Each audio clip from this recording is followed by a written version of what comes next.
올해 가을 단풍 보면서 아쉽다 생각하시는 분들 많으실 텐데요. 단풍이 물드는 시기도 늦어지고 이 색깔도 예전만 못하다 이런 이야기가 많이 나왔기 때문일 겁니다. 왜 그런 걸까요?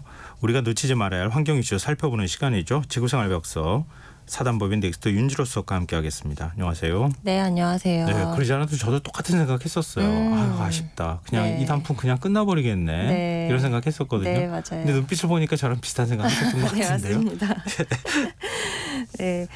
이제 오늘 단풍 얘기하려고 나왔는데요. 예. 이제 진짜 만추잖아요. 예. 네.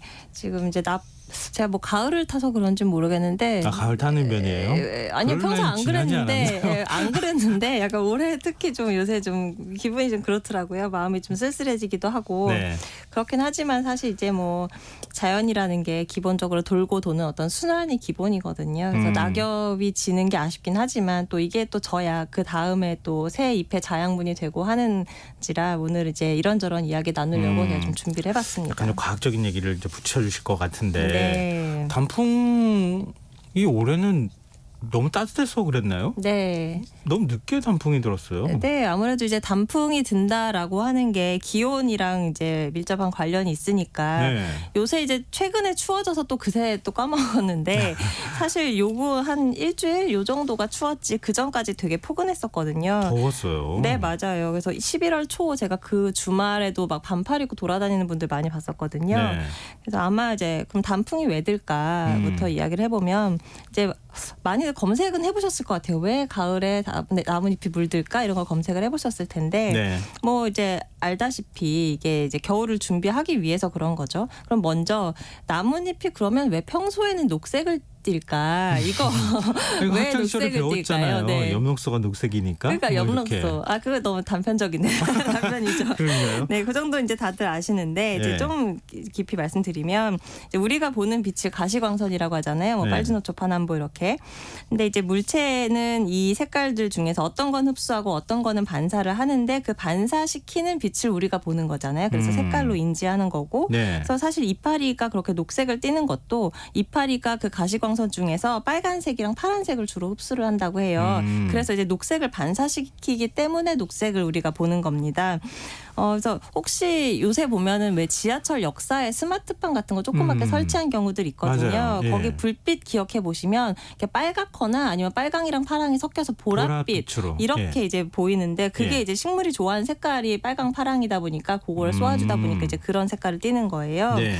그래서 이제 식물들이 이렇게 막 왕성하게 성장할 때는 빨강이랑 파랑을 흡수해서 녹색이 반사돼서 이제 그게 우리 눈에 들어오니까 이제 평소에는 이제 녹색잎 이렇게 우리가 이해를 하다가 네. 날이 쌀쌀해지고 뭐 이제 빛도 예전만큼 안 들어오고 하면은 나무가 이제 겨울이 되는구나 하면서 이제 준비를 하는 거죠. 네. 이제 겨울 준비를 그럼 어떻게 하느냐. 나뭇잎을 얘네들이 그냥 매달고 있는 것도 사실 에너지거든요. 그렇죠. 그래서 이제 나뭇잎에서 얻는 에너지보다 얘를 매달고 있는 에너지가 더 든다라고 싶으면 이제 나뭇잎을 떨구는 게 더 낫잖아요. 예. 그래서 어떻게 떨구냐면 이 나뭇가지랑 나무 사이에 물과 양분이 왔다 갔다 하는 그 통로가 있는데 예, 예. 그거를 떨켜라고 하는 어떤 세포로 막아버린다고 해요. 예전에 네. 기사 제목으로 제가 본 것 같아요. 네. 나무가 나뭇잎을 질식시킨다. 네, 맞아요. 진짜 질식시키는 거죠. 네. 그래서 이제 나뭇잎이 이런 이제 수분이나 이런 걸 제대로 공급받지 못하면 이게 아무리 얘가 빛을 들어와도 이제 에너지를 만들 수가 없거든요. 광합성 할 때 물이 없으면 안 되기 때문에. 네. 그래서 이제 그리고 또 이제 막 에너지 영양분을 만든다고 해도 어차피 나무로 보낼 수가 없으니까 의미도 없고요. 그래서 이제 그런 역할을 하던 엽록소가 이제 쓸모가 없으니까 파괴되기 시작하는 거죠. 그래서 엽록소가 반사하던 그런 녹색들이 이제 서서히 줄어들면서 거기에 가려져 있던 다른 색깔의 빛들이 이제 우리 눈에 들어오기 시작하는 겁니다. 네. 그래서 이제 말씀하신 것처럼 나뭇잎이 서서히 이제 막 질식해 가면서 뿌리는 빛을 우리가 예쁘다 이렇게 그러니까 이야기를 하는 거죠. 겨울을 나기 위해서 네. 스스로가 어떻게 해서든 살아남기 위해서 그 네. 몸부림을 치는 거를 우리는 아름답다 그쵸. 약간 이렇게, 엽기적이긴 한데. 그렇게 네. 생각한다는 거군요. 네. 근데 올해는 단풍 색깔도 별로 안 예뻤어요. 네, 맞아요. 이건 어떻게 설명할 수 있을까요? 이게 이제 뭐 물드는 게 우리 보기 좋으라고 물드는 건 아니잖아요. 네. 얘가 이제 계절을 맞이하면서 벌어지는 일인데, 그럼 얘가 계절을 맞이한다라고 할 때 가장 중요한 신호가 기온인데, 이 기온이라는 게 이제 제대로 와줘야 되는데 이게 제대로 안 오면 이제 단풍도 이상하게 드는 거죠. 네. 예를 들면 단풍 같은 경우에는 일 최저 기온이 5도 이하로 떨어지면 이제 나 겨울을 좀 나야겠구나, 이런 이제 모드로 들어간다고 해요. 그래서 이제 산지 높은 곳 같은 경우는 9월 말 정도 되면은 이제 서서 이제 그런 준비를 하는 건데, 네. 올해 9월 떠올려 보시면 거의 뭐 여름처럼 네. 늦여름 막 이렇게 더웠거든요. 요번 9월 전국 평균 기온이 19도였는데 이게 50년 만에 가장 높은 기록이었다고 합니다. 그리고 10월도 내내 포근했는데, 이게 그러면 계속 포근하면 또 괜찮아요. 근데 포근하면 괜찮은데 이게 또 한 번씩 또 되게 춥단 말이에요. 평년보다 맞아요. 뚝 떨어져서 네. 막 그렇게 딱 춥다 보니까 요때 나는 그럼 이제 단풍 모드로 들어가야지 하는 애들은 이제 물 들기 시작하고, 네. 또 이제 그렇지 않은 애들은 또 기다렸다가 이제 언제 추워지나 또 대기를 타고 하다 보니까 이게 막 어떤 거는 빨갛게 들기 시작하고 어떤 거는 그냥 녹색이고 막 이렇다 보니까 이제 좀 덜 예쁜 것도 있고요. 또 붉은색 자체도 좀 덜 선명해서 밉게 보이는 경우도 있다고 합니다. 그러니까 날이 서서히 추워지면은 엽록소를 점점 없애면서 자기 스스로가 준비해야 되는데 갑자기 네. 확 추워지니까 네. 갑자기 확 없애버리기도 어렵고, 네. 그것도 나뭇잎을 확 떨궈줘야 되잖아요. 네. 자기 스스로가 보호해야 되니까. 네. 그러다 보니까 이쁘지도 않고 빨리 나뭇잎도 떨어지고 그런다는 거잖아요. 네, 그러니까 이제 엽록소가 이제 점점 파괴돼서 이제 다른 색깔이 보여서 이제 우리가 울긋불긋하게 보이는 것도 맞는데, 예. 이제 예를 들면 단풍나무를 예를 들면요, 이게 이제 그 나뭇잎에 여러 가지 색소가 있어요. 엽록소만 있는 게 아니라. 그래서 단풍잎 같은 경우는 이제 붉은 빛을 내는 색소가 있거든요. 네.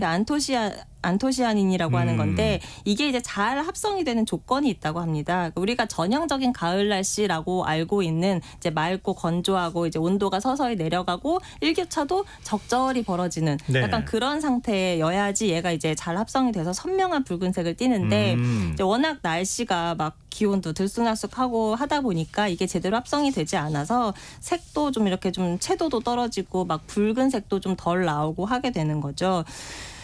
그리고 이제 막 이렇게 갑자기 이번에도 갑자기 추워졌잖아요. 네. 그러면은 이게 뭐 이제 바로 이제 겨울인가 보네 해서 네. 이제 뭐 이제 물들이고 이럴 시간도 없이 그렇죠. 그냥 또 빨리 떨어뜨려야 되잖아요. 초록색으로 이제 녹색 이파리를 그냥 떨구는 경우도 생긴다고 합니다. 그래서 이런 변동성이 계속 커지다 보니까 점점 우리가 알고 있던 그런 울긋불긋한 가을 정취를 즐기기도 어려워질 것 같아요. 그래서 지난 20년 사이를 보면 단풍 시작일이 한 4일에서 일주일 정도 늦어졌거든요. 네. 그리고 여기다 가을이 이제 계속 짧아지고 있는 데다가 그래서 이제 단풍이 들기도 어렵지만 이게 또 2주 매달렸다가 떨어진다, 이런 제대로 떨어진다라는 보장도 없고, 또 하나 이제 더 장기적인 추세를 보면 이산화탄소가 계속 늘고 있잖아요, 대기 네. 중에. 예. 그러면 낙엽수, 이런 이제 단풍나무나 이런 낙엽수보다 상록수가 더 생존에 유리할 거다, 이런 전망도 있더라고요. 그래요? 네, 이게 그 사이언스 어드밴시스라고 하는 논문에 실린 건데요. 예. 왜 그러냐면 이제 이산화탄소가 늘면 이제 식물은 이산화탄소를 흡수하기 때문에 이산화탄소가 많아지면 식물 성장이 빨라지는 건 맞거든요. 예. 근데 이제 얻는 게 있으면 항상 잃는 게 있는 법이잖아요. 예. 그래서 얘가 이제 이산화탄소가 많아지면 이산화탄소를 많이 흡수를 하는 대신에 그 기공이 열렸을 때 수분을 또 많이 뺏긴다고 해요, 공기 중으로. 네. 그래서 상대적으로 수분을 덜 빼앗기는 식물이 이제 상대적으로 그 생존에 유리한 건데, 그런 능력이 상록수가 더 뛰어나다고 해요. 그래서 이산화탄소 농도가 늘어나면 상록수가 좀 더 유리할 거다, 이런 내용이고, 이제 우리나라 같은 경우도 상록 화렵수가 과거 20년에 비해서 분포 지역에 점점 넓어지고 있다, 이런 연구 결과도 있습니다. 물론 이제 해충이나 뭐 가뭄, 산불 등등의 여러 요인이 있으니까 이걸 뭐 단정적으로 말씀드리기는 어렵지만 어쨌든 그런 추세는 있더라 하는 내용입니다. 근데 말씀 듣다 보니까 올봄에 꽃이 한꺼번에 확 폈다가 졌잖아요. 네. 그래서 뭐 지자체들이 꽃축제 준비 다 했다가 날짜 다 못 맞춰가지고 아주 망했다, 이런 얘기가 나왔는데, 네. 아마 앞으로 기후 변화가 계속되면은 단풍도 언제 들지도 모르고 단풍 제대로 뭐 물들지도 않고 그냥 확 다 떨어지거나 나뭇잎이 그쵸. 이런 일이 벌어지겠는데요. 약간 눈치 게임처럼 되지 않을까요? 그러니까요. 지금 이때다 하고서 막 와 갔다가. 이거 예측 불가능할 것 같은데. 네, 맞아요. 근데 또 이제 생각해보면 아이러니한 게 사람들이 이제 막 그 매달려 있는 그 단풍이나 이런 건 너무 예쁘다고 막 굳이 멀리까지 가서 막 보고 오고 이러잖아요. 근데 이제 또 땅에 떨어진 낙엽은 특히 이제 도심 같은 데서는 얘가 또 이제 막 천덕꾸러기처럼 막 이제 네. 빨리 내리면 막 치우기 바쁘고 왜냐면 또 괜히 잘못 가다 사람들 미끄러지고 이렇게 하면 또 다치면 민원 비 오면 또 들어오고. 막힌다 뭐 이런 네, 얘기도 있고. 그러다 보니까 이제 그래서 이제 우리 이제 도시나 이런 데서는 그냥 폐기물로 이제 해서 소각 처리해버리고 마는데 네. 이제 나뭇잎이라는 게 나무에 매달려 있을 때도 중요하지만 떨어질 때도 중요합니다. 뭐 나무에 매달려 있을 때는 당연히 아시다시피 우리가 이산화탄소를 흡수해 주니까 이게 되게 고마운 건데 네. 이산화탄소 흡수한다는 건 다들 아실 텐데 이게 그 흡수하는 양이요 거의 전 지구 이산화탄소 농도를 들었다 놨다 할 정도로 굉장히 오. 많은 양이에요. 네. 그래서 이산화탄소 농도 1년치 그래프를 그려보면 이게 계절마다 이렇게 오르락 내리락 하거든요. 그래서 이맘때 그러니까 여름 내내 얘가 한창 흡수를 하고 이제 막 나뭇잎을 떨어뜨리는 요 맘때가 예. 원래 이제 가장 이산화탄소 농도가 낮을 때예요. 아. 네. 그리고 이제 내년 한 5월 정도가 되면 그때 이산화탄소 농도가 꽉 찬 상태가 되고 아무튼 이렇게 굉장히 이제 얘가 흡수하는 능력도 그만큼 뛰어나니까 이렇게 막 전 지구 평균 값을 오르락 내리락 할 정도로 이제 많은 건데 예. 이게 또 이제 떨어진 낙엽도 낙엽대로의 기능이 있습니다. 뭐냐면 제가 처음에 했던 말씀이랑 이제 겹치는 건데 네. 이게 낙엽이라고 하면 우리가 뭔가 끝난 것 같고 막 이런 느낌이잖아요. 그렇지만 이제 낙엽이 지면 그걸로 끝이 아니라 이게 이제 우리는 보통 그냥 썩는다라고 얘기를 하지만 네. 이제 낙엽이 흙에서 미생물 같은 그런 조그만 친구들의 그 도움을 받아서 얘가 막 분해가 되거든요. 그럼 그런 과정 중에서 이제 낙엽을 이루고 있던 탄소가 이산화탄소로 다시 배출이 되기도 하지만 일부는 그대로 토양에 남아서 이제 우리가 기름지다라고 하는 그런 어떤 유기물이 되거든요. 네네. 그래서 왜 땅 파보면 흙 시커먼 거 나올 때 그쵸. 있잖아요. 예. 이제 그런 게 썩어서 이제 거기 거름이 된 거죠. 그래서 이제 낙엽이 그렇게 땅을 또 기름지게 해서 또 그 덕에 새로운 식물들이 또 계속 자라는 거고요. 그래서 뭔가 이제 추운 겨울에 모든 생명 활동이 다 멈춘 것 같이 보이지만 이런 이제 낙엽들이 재료로 해서 또 이듬해 새싹을 틔울 준비가 한창 벌어지고 있겠구나 하는 것도 좀 같이 생각을 해주시면 좋겠습니다. 우리는 항상 추워, 더워 이렇게만 얘기하는데 자연은 그걸 너무 자연스럽게 잘 받아들이면서 움직이고 있잖아요. 네. 우리만 딴 세상에 사는 사람들 같은 느낌을 그쵸, 받게 돼요. 네.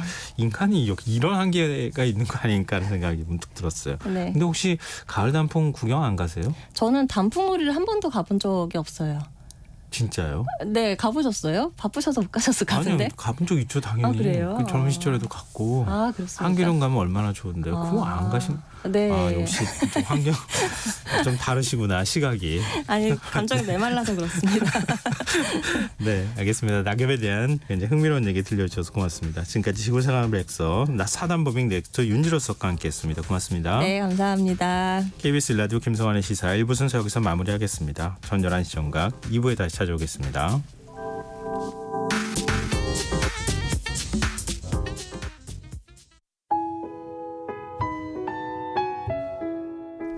청취자 여러분, 위기가정을 찾아주세요.